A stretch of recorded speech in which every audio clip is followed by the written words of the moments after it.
Well, if you're not fired up for that, I don't know what's going to get you fired up. We got a huge slate of games coming up this afternoon. Packers, Vikings, Raiders, Chargers, Giants, Titans. But the headliner, certainly for us here on CBS Sports, is the Chiefs and the Cardinals. You have a lot of storylines with both of these rosters. And to break it down for us, I'm so excited to talk to this guest again. Tom Spencer joins us live from Arizona. He is in the booth with Jim Nantz and Tony Romo. Tom, thanks for being back with us here on Fantasy Football Today once again.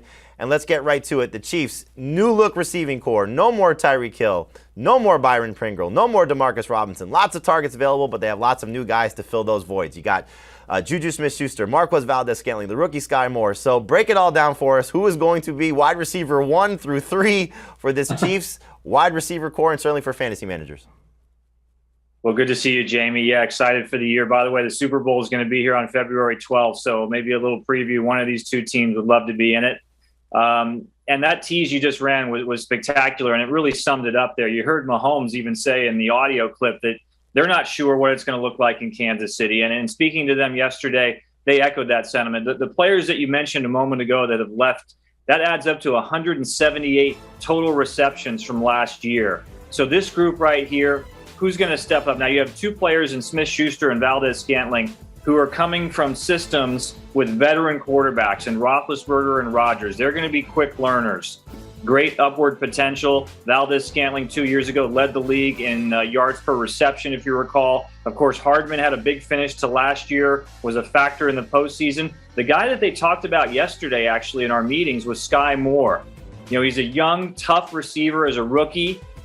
He's fast. He's going to make those, catches over the middle. So I guess the bottom line, when you look at Smith-Schuster, who's a player that came back late last year, remember in the postseason against Kansas City off the injury, is that Tyreek Hill, of course, is gone.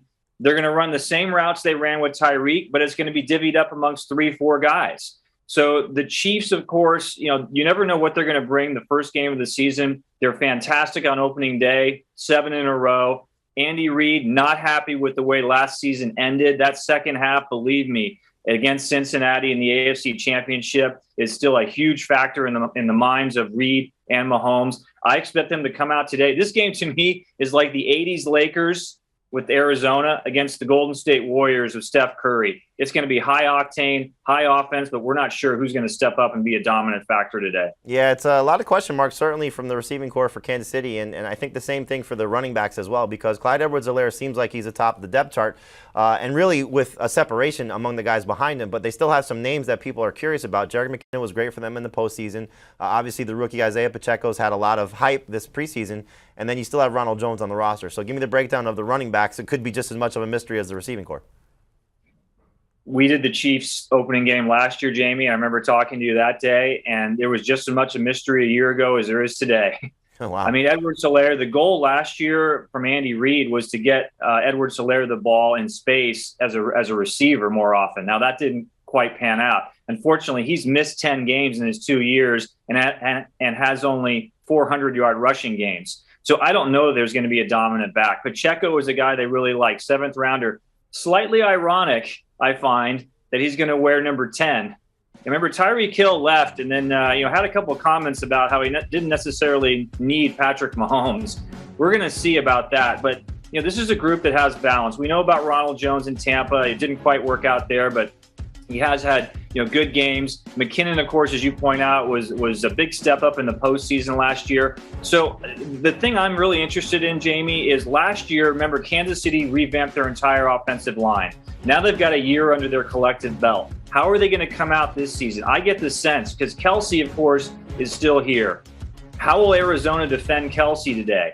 And if they're double teaming him or chipping him at the line of scrimmage with Isaiah Simmons, does Kansas City go with more heavy personnel at times and try to run the football more this year? That's a big question to me, is how much emphasis the Chiefs put on the running game. But you got to believe that Patrick Mahomes still wants to throw. He's the only quarterback in the history of the NFL averaging 300 yards per game. That's not going to change dramatically. So I think in the end, Kansas City's rush game is just a complement to their passing game, which, of course, has been so lethal for the last 4 years. Yeah, it's certainly the way that they've had a lot of success. Throw to score, run to win, and they don't necessarily have to just run to win because they're just throwing all over the place, and it's been pretty successful for them. The Cardinals have some question marks as well. A new receiver in Marquise Brown, no DeAndre Hopkins because of the suspension, and as we know, Rondale Moore not going to play because of the hamstring.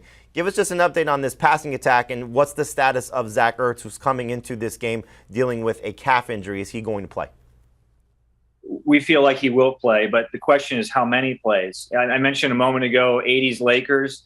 If you're Arizona today going up against a Kansas City defense that's going to have 6 active rookies playing in the game, Justin Reed, as you point out, brand new safety taking the place of Tyrann Mathieu. So if you're Arizona, you would love to create confusion on the Kansas City defense. Now, if that's an up-tempo attack and you've got a tight end who's limited in terms of health, you wonder if Zach Ertz is going to get, his full allotment of plays today. One of the great statistics that I've seen in prep for this game, the Cardinals have not had a tight end with a 100-yard receiving game individually since 1989. Tom Brady was 12 years old the last time that happened. So Kyler Murray's going to revamp his relationship with Hollywood Brown. It goes back to Oklahoma.